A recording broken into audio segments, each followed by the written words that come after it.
Hello, I am Monique Rebelle, the author of Transcendence Calling, the Power of Kundalini Rising and Spiritual Enlightenment. About a week ago, I posted a video about dealing with emotions.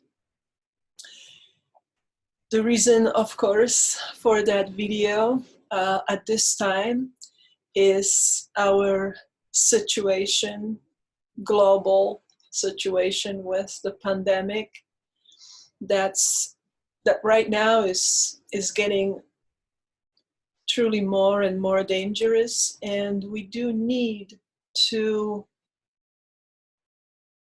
learn practices which will help us to deal with this huge problem.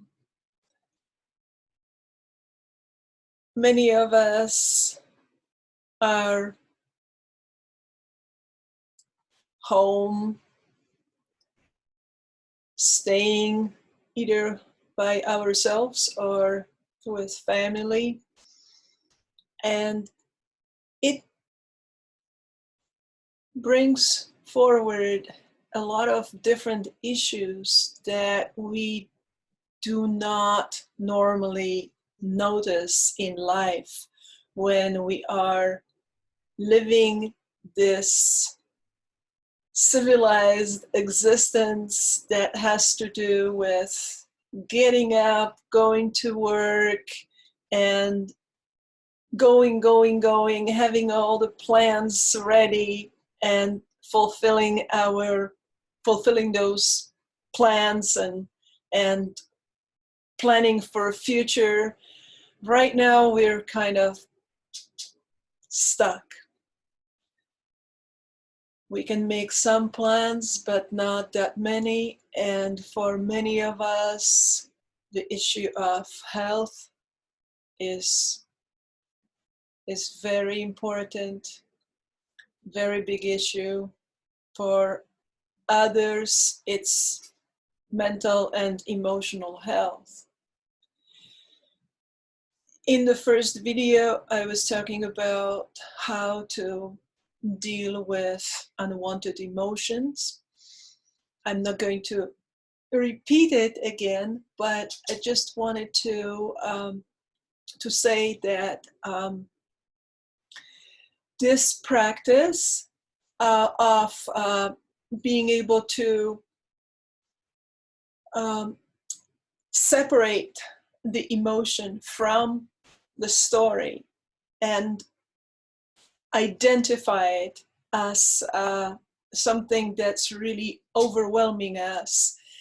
That way of practicing is similar to what we're going to be practicing in this video, which is going to be about dealing with the mind. I'm going to repeat again a little bit about the overview of who we are, not just as material beings living a mortal existence and subjected to all the elements of our civilization and culture and living life in this reality as we experiencing it now. But I also want to explain how we are much more than that. I wrote my book because of experience that I had some years ago at the time when I was suicidal. And later on, I was able to find information about that experience. It's called Kundalini Rising. And in my case, the Kundalini energy went all the way through my whole body. And there is no way for me to describe the results of this experience in full. It's undescribable, but the things that I've learned and the time that I took to put in words what I experience is in this book. And I also do private and group sessions. And I have been a spiritual teacher for a few good years now. Here is the picture of the subtle body. It doesn't matter what you believe in. It doesn't matter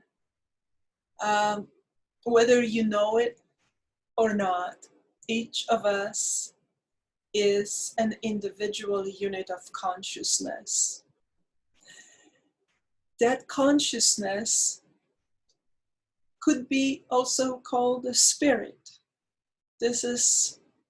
Spirit is real. Many of us know that. Some of us may not completely believe in that. But as physical, emotional, and mental beings, we don't necessarily on daily basis feel and completely understand the fact that we are much more than the body, much more than the emotions, and much more than the mind.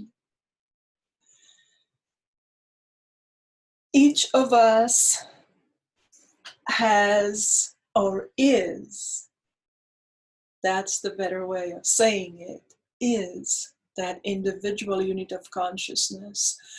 In Sanskrit, in old Indian language, the word Kundalini describes something coiled up, and there is information about Kundalini as that special energy. What I discovered during my experience is that consciousness, Kundalini, the individual unit of consciousness, that's how I call Kundalini, is all that we are, all that each of us is. We are that consciousness that in some circumstances, usually quite extreme circumstances, like in my case, it was the certainty that I was going to commit suicide. It could be similar experiences, could be near-death experiences, and it could be other traumatic experiences that can bring about that kind of process. The Kundalini energy, our consciousness, is truly coiled up at the bottom of the spine. And when it wakes up, it uncoils. And it does have a rainbow-like colors, and it is in the form of that serpent. If the energy of our consciousness is able to break through all of these energy vortexes here called chakras, if it goes all the way up and exits through the top of the head, through the crown chakra, we unite in our consciousness with everything there is, and we are becoming conscious co-creators of our reality. This theory may seem very far from what we are experiencing daily, but it's really good to know about it because we can evolve much faster through working on chakras. And in the previous video, I explained how to work with unwanted emotions. As I also explained, the chakras that we already know about that knowledge has been known for thousands of years as vortexes of energy. In my experience, not knowing anything about chakras or about Kundalini or about Kundalini rising or spiritual enlightenment, I didn't think it was anything specific. I didn't know what it was. So I experienced it as my consciousness moving in time through different dimensions. So the material dimension is what our material reality is, including our bodies, including all the material things, air as well, dust, piece of rock. That's the first dimension, as I call it, material dimension, and it's all consciousness as well. The second one is emotions. And although it is also considered, the second chakra is also considered sexual and creative, in my experience, I could tell that it's a strictly emotional band of vibration. And the element of sexuality and creativity is in there, but not as an attribute of the chakra itself, but it is an attribute. These two, sex and sexuality and creativity, are attributes of the individual unit of consciousness as soon as it creates the subtle body and lodges itself in here in between the first and the second chakra. Our consciousness that's formless, that's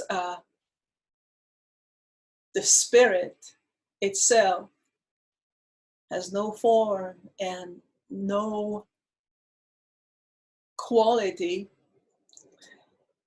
It becomes survival, sexual, and creative at the moment of inhabiting the body and having all these different dimensions to experience life through.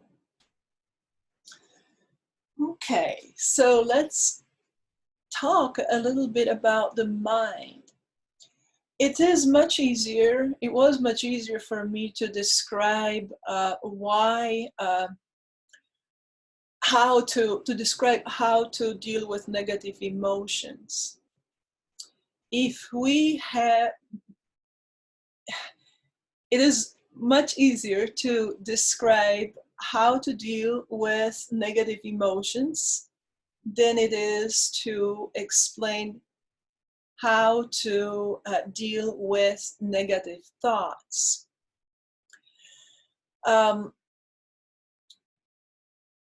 The mind itself is much more difficult to comprehend than the emotions. When we feel something,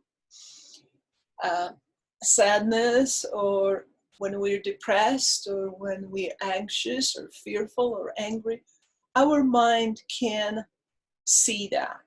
If we wanted to see it, if we can make our mind pay attention.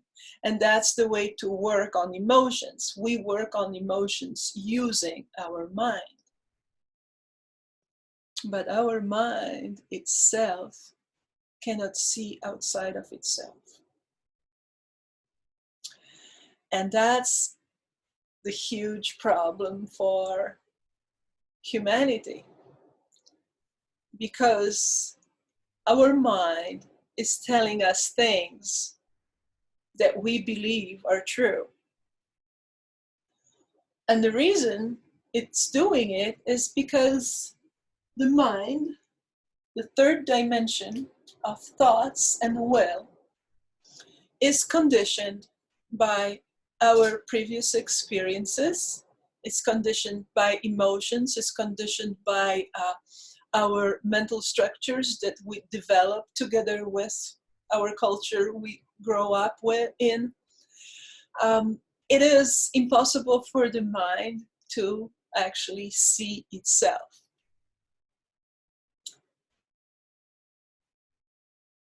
However, there are ways of exercising and practicing the ways of training and focusing the mind that will eventually make it surrender. If mind doesn't surrender, mind simply creates concepts and thoughts, and it just keeps on going. And in a situation like we have now with pandemic, with economical uncertainty, with things collapsing, and danger of survival, our survival is in danger, all that makes our minds just keep on being unsettled and keep on creating, projecting situations and making us feel so helpless. So that's how many of us may feel right now. At the same time, I hope that you have heard before that mind can empty itself from all the thoughts. And if you haven't heard that, this is the truth as well, that through practices, and some of these practices we already know about, they are known, through some practices, we can slow down the thought process. We can make less thoughts visit mind. And the final result of the practices is that the mind can release all the thoughts into the present time.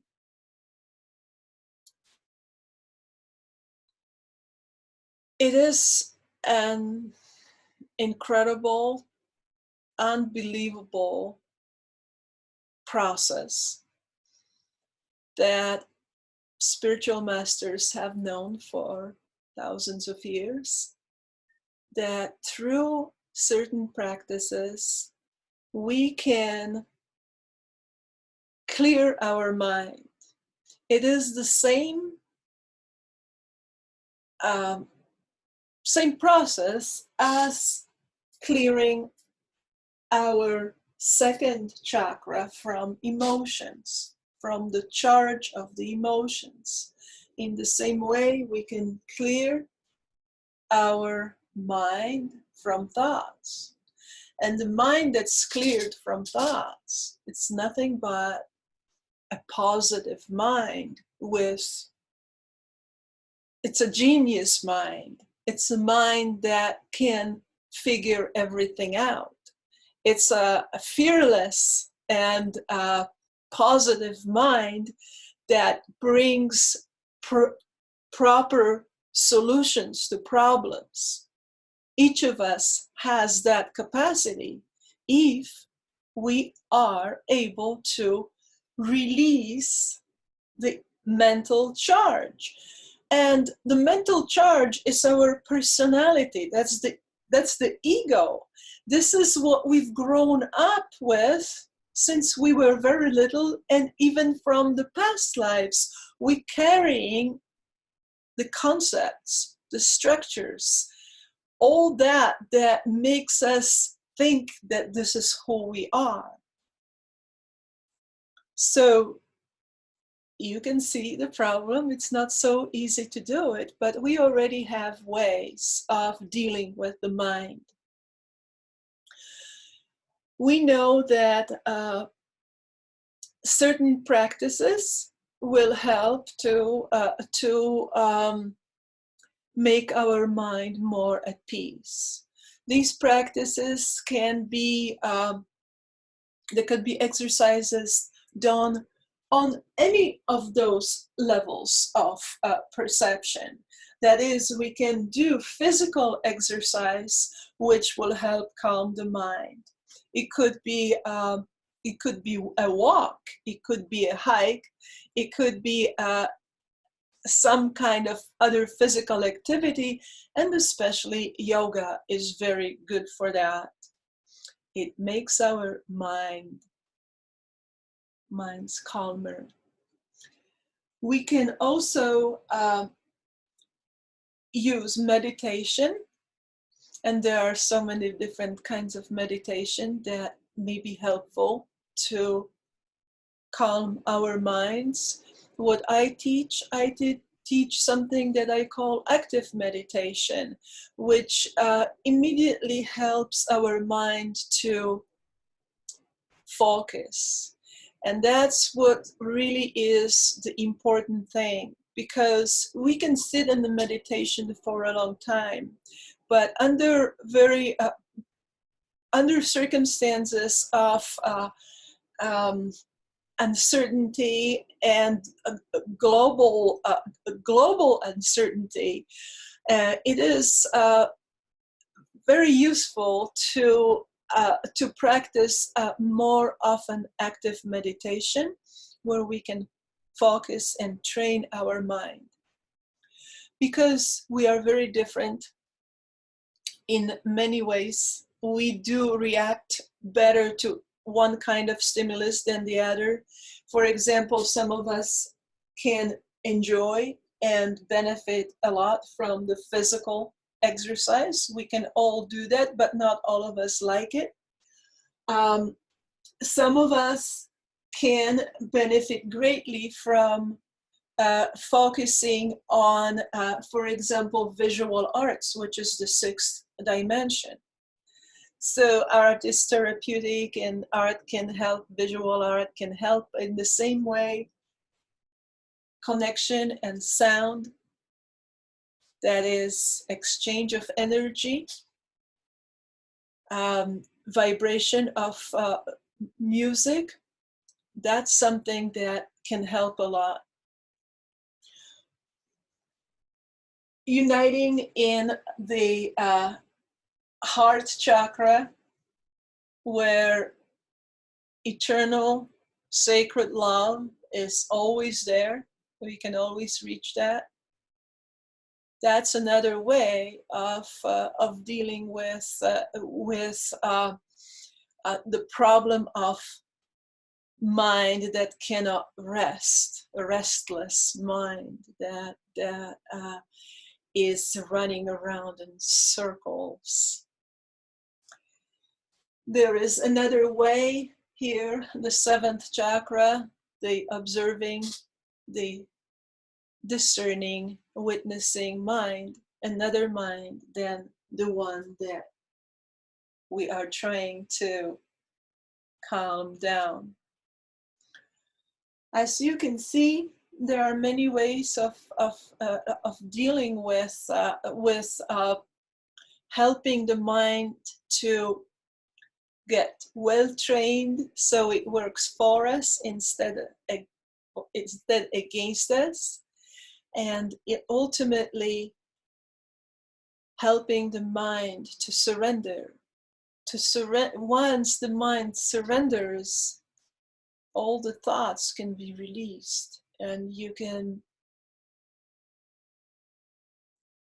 forget about all the negative stuff that's been going on. You can become much more powerful being.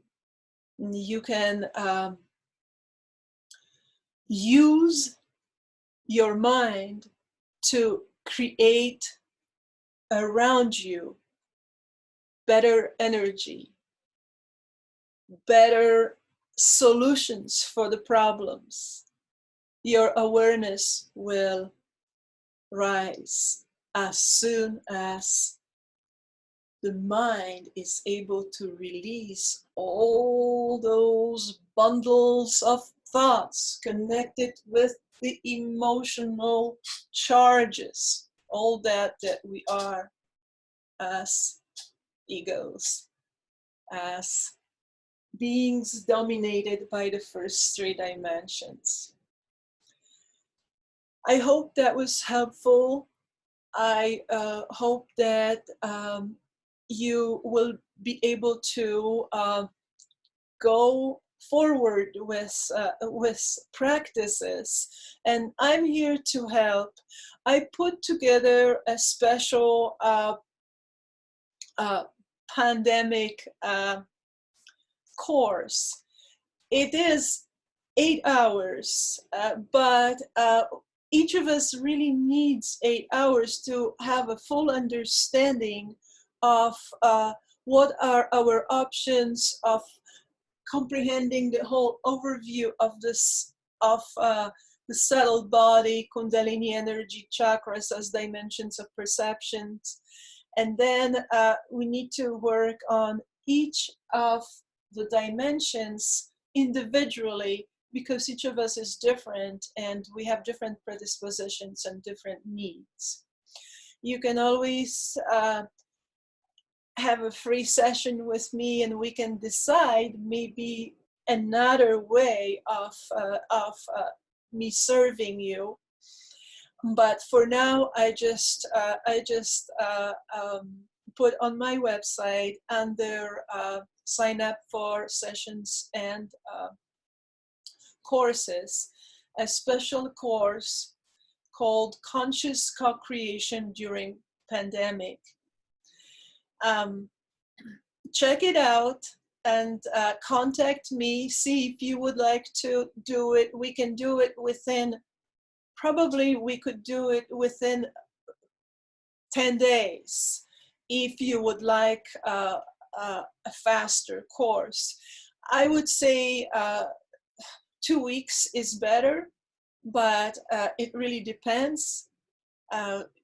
You could have great results after 10 days if you would like that. So please contact me, and I hope that we can do it on Zoom really quickly. I also am hoping to put together group sessions, group Zoom sessions that will allow us to communicate together and talk about the situation and talk about our different situations, personal situations that we can all help ourselves to improve. Okay, well, thank you so much. My website address is www.moniquerebelle.com. You can contact me via Facebook. You can contact me via Instagram as well, although I don't have the video on Instagram. But all your comments and all your comments and questions are very welcome. I hope I was of help and hope to talk to you soon. Bye.